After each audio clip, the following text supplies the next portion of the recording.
देख दिव्या, तेरे चुप रहने से कुछ नहीं होगा, तेरी तकलीफ और भी बढ़ेगी।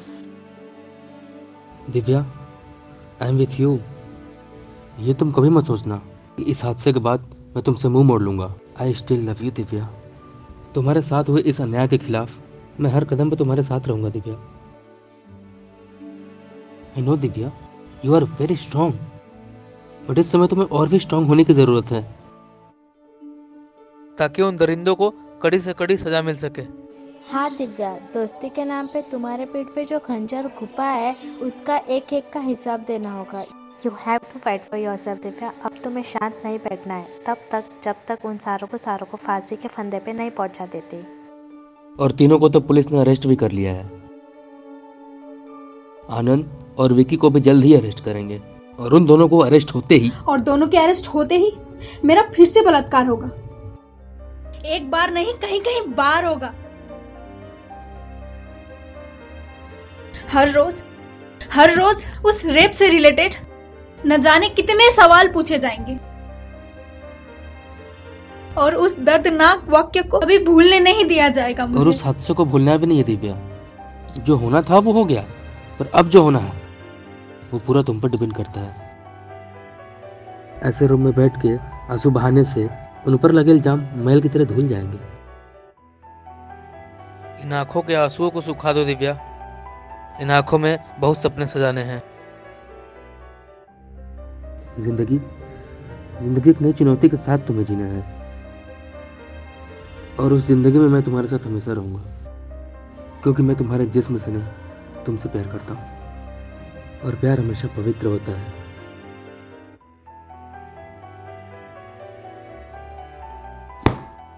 क्या बकवास कर रहे हो तुम दोनों?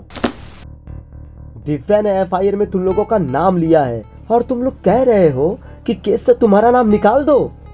हाँ अंकल, लेकिन आप तो कानून की किताबों के दीमक है ना। देखिए ना, कोई तो लूज पॉइंट होगा आपकी नजर में। कम से कम काले कोट की इज्जत तो रख लो अंकल, जो आप काले कारनामों को छुपाने के लिए पहनते हो। कमाल है, तुम लोगों को जरा भी डर नहीं है। बात मीडिया तक पहुंच चुकी है, कोई चैनल पर तो लाइव डेबिट स्टार्ट है, सबकी मांग फांसी है, और तुम कह रहे हो कि इससे तुम्हारा नाम हटवा दो। देखो अंकल, कांड हुआ है, चर्चे तो होंगे ही। अरे ये मीडिया, पुलिस, जब तक कोई नया कांड नहीं होता ना, इसी को घसीटते रहेंगे। मैं तो कहता हूँ जब तक माहौल खराब है ना, हम दोनों कहीं गायब हो जाते हैं। इससे केस और ज्यादा खराब हो जाएगा। साथ ही रोज मीडिया लोग चिल्लाते रहेंगे कि तुम दोनों दरिंदों को, मैं नहीं, जनता मीडिया तुम दोनों को दरिंदों की उपाधि देगी। पुलिस तुम दोनों को पकड़ने में नाकामयाब रही है ऐसा कहेंगे। धरने होंगे, घेरा होगा। बात करते हो। ये मीडिया जब से आई ना, बड़ी प्रॉब्लम हो गई। देखो अंकल, तोल दूंगा आपको पैसों से।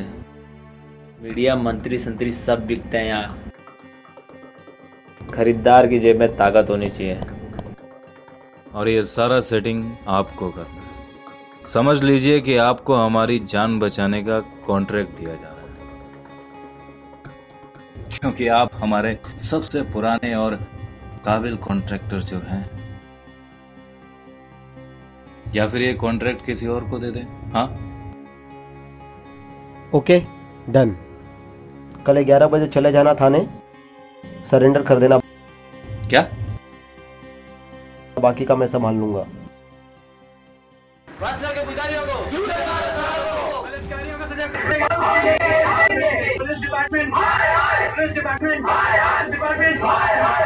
प्लीज शांत रहिए, प्लीज शांत रहिए, प्लीज शांत रहिए।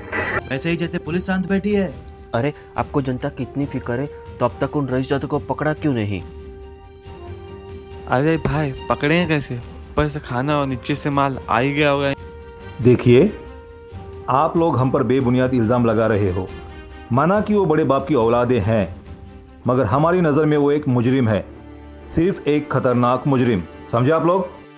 तो फिर इंस्पेक्टर साहब, आपने उन खतरनाक मुजरिमों को अभी तक आजाद को छोड़ रखा है ताकि वो मेरी बेटी की तरह किसी और बच्ची के जिस्म को अपनी हवस का शिकार बना सके। इंस्पेक्टर साहब, इनसे पहले कि वो दरिंदे अपनी कानूनी कार्रवाई में कोई अड़चन पैदा करे या हमारे अंदर धड़क रही चिंगारी ज्वालामुखी में तब्दील हो जाए, इन्हें गिरफ्तार कर लीजिए। अरे क्यों करेंगे उन्हें गिरफ्तार? उनके खुद के घर पे थोड़ी ना कोई हादसा हुआ है। उनके लिए तो एक केस है, मैथ केस, कि कुछ दिनों का शोर शराबा है। हमारे शांत रहते ही मामला रफा दफा हो जाएगा। नहीं, हम इस मामले को यूं ही रफा दफा होने नहीं देंगे और ना ही किसी चैनल को कोई बाइट देंगे, ताकि दुनिया को ये ना लगे कि हम चैनल में दिखाने के लिए इंसानियत की लड़ाई लड़ रहे हैं। ठीक कहते हो तुम भाई, इनको सबक सिखाने का यही तरीका है। मैं तो कहता हूँ पुलिस वाला अंदर जाए या बाहर आए, इनका स्वागत हम हाथ जोड़कर मुस्कुरा कर करें। देखिए, हम भी अहिंसा में विश्वास रखते हैं, लेकिन कभी कभी हमको भी हिंसक होना पड़ता है। और रही बात इस केस की, तो एक केस हमारे लिए महज एक केस नहीं है, एक बहुत बड़ी चुनौती बन गई है। आप लोग तो फ्री हो, लेकिन हमारे हाथ बंधे हुए हैं कानून की मजबूरियों से। आखिर आप लोगों के सामने ही जमाने भर की मजबूरियां क्यों होती हैं? अगर यही गुनाह गरीब घर के लड़कों ने किया होता तो अभी तक मार मार के मार चुका होता आपका ये कानून। क्योंकि अमीरों की गिरबान पकड़ने से पहले रोडों का ब्रिज पार करना पड़ता है। देखिए, आप लोगों से मैं एक बात कहना चाहता हूं, ना तो हमें ऊपर से कोई फोन आया है, ना टेबल के नीचे से माल। मैं तो चाहता हूं कि आप इसी तरह शांतिपूर्वक प्रदर्शन करते रहें, ताकि हमें ऊपर से कोई बाधा ना उत्पन्न कर सके। और हां, मैं आप लोगों का साथ कल शाम तक चाहता हूं। कल शाम तक वो दरिंदे या तो सलाखों के पीछे होंगे, या तो मैं खुद अपनी वर्दी उतारकर आपके साथ प्रदर्शन का हिस्सा बनूंगा।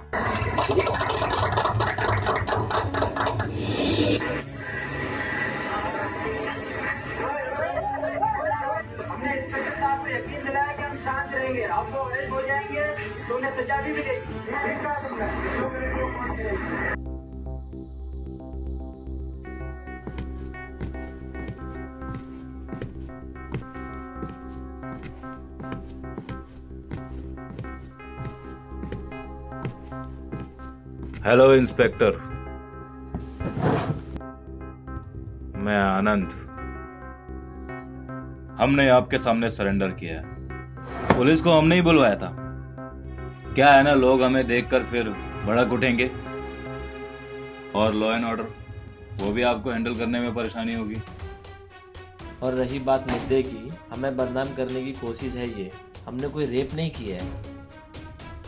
उठो, उठो। तमीज से बात करना सीखो। चलो लाइन में खड़े हो जाओ, चलो।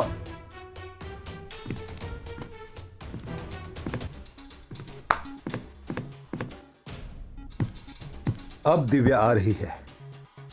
एक बार दिव्या ने पहचान लिया ना, फिर देखता हूं मैं तुम लोगों को।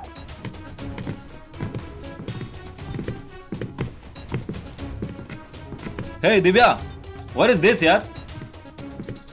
दिव्या, वी आर फ्रेंड्स यार।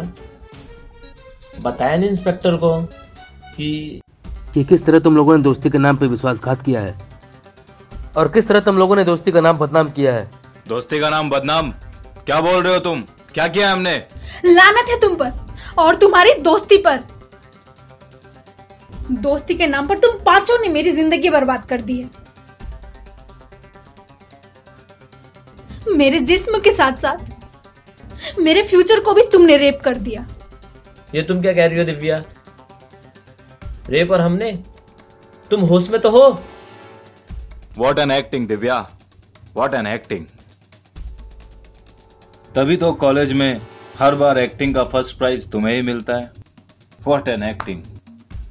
मैं कोई एक्टिंग नहीं कर रही साहब, ये लोग झूठ बोल रहे हैं। भौंक लिया तुम लोगों ने? हाँ, कर ली और एक्टिंग दोनों ने। कुछ तो शर्म करो। दिव्या की मेडिकल रिपोर्ट आ चुकी है।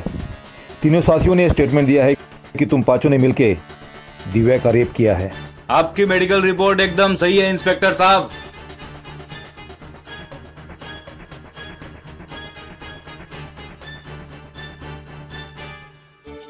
एकदम सही है।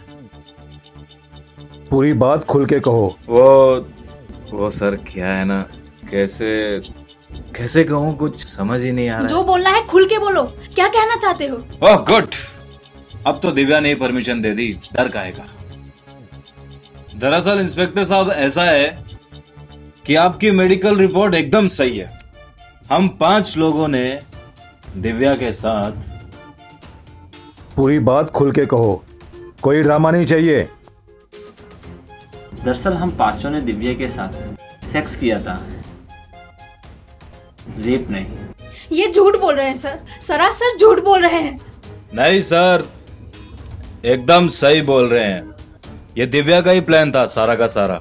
एक दिन क्या, वही हादसे के दिन ही मेरे को कॉलेज में बोल रही थी कि ये लोग झूठ बोल रहे हैं, दोनों झूठ बोल रहे हैं। आप क्यों सती सावित्री बन रही हो? सर मैं बताता हूँ, आनंद को शर्म आ सकती है पर मुझे नहीं। उस दिन कॉलेज के कैंटीन में दिव्या ने आनंद को कहा कि उसके साथ सेक्स करना चाहती है।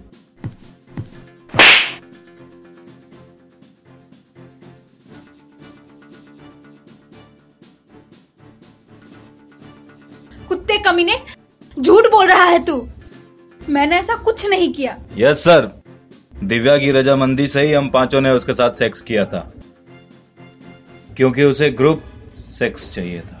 हमें भी बहुत हैरानी हुई, मैंने मना भी किया, लेकिन इसने मेरी फीलिंग को ना एकदम आग दे दी। वो पॉर्न मूवी दिखा के मोबाइल में, जिसमें 5 लड़के 1 लड़की। 1 मिनट, चलो मान लिया कि ये रेप नहीं है, सहमति से बनाया हुआ संबंध है, तो फिर दिव्या ने कंप्लेंट क्यों की? हाँ क्या सर, इतना तो आप भी जानते हो, खुल्लम खुल्ला ब्लैकमेलिंग सर। हाँ सर, जिस दिन हमने ये सब किया उस शाम को ही हमें फोन आया और वो अपनी इज्जत की कीमत मांग रही थी फोन पे, 5-5 लाख रुपए। हमने सोचा फ्रेंडशिप है, पैसे की जरूरत होगी, तो हेल्प के लिए कहा कि 1-2 लाख रुपए की हेल्प कर सकते हैं हम लोग। पर जवाब सुन के तो मेरे होश ही उड़ गए जब दिव्या ने कहा वर्जिनिटी की कीमत।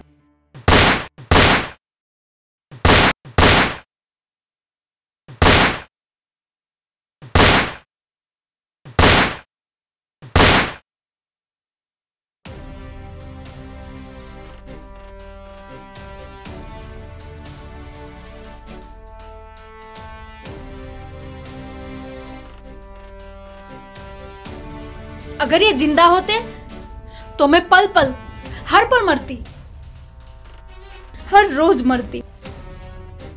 कानून तो अपनी कछुआ चाल चलता,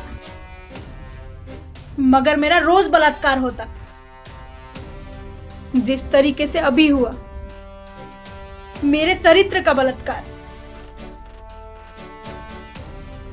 मैं नहीं जानती कि मैंने सही किया या गलत, मगर रेप के बाद होते रोज बलात्कार को, उसे बचने के लिए जो रास्ता सही लगा मैंने किया। क्योंकि एक कोर्ट से इन्हें उम्र कैद की सजा मिलती तो दूसरे से फांसी, और फिर सुप्रीम कोर्ट में ये केस चला जाता और फिर प्रेसिडेंट के पास। तब तक न जाने कितने साल बीत जाते, मुझे जिंदा लाश बने अपने शरीर का बोझ धोते धोते। हर अदालत में नया जज होता, अलग अलग लोग होते।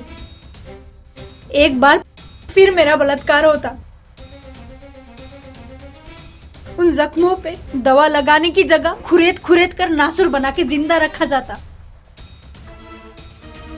वो जख्म नासुर बन के जिंदा ना रहे, इसीलिए इनका मरना जरूरी था। बड़ा ही शर्मनाक होता है एक लड़की, एक औरत का जीवन, जहां उनके ना चाहते हुए भी उनके शरीर, उनके आत्मा के साथ जबरदस्ती किया जाता है और उसी को अपराधी की नजर से देखा जाता है। कोई कहता है ऐसे कपड़े मत पहनो, तो कोई कहता है कि मोबाइल मत रखो, और कोई तो घर से निकलने में भी पाबंदियां लगा दिए जाते हैं। अगर पाबंदी लगानी ही है तो मर्द की उस सोच पर लगाओ जहां उसे औरत में सिर्फ भोगने की, यूज करने की चीज नजर आती है, पर कोई फायदा नहीं, कोई कानून नहीं। कानून तो हम जैसों की नुमाइश के लिए बना है। एक भी ऐसा इंसान बता दो जिसे इस जुर्म में फांसी हुई हो। मरना तो लड़की को ही पड़ता है जिसके साथ बलात्कार होता है।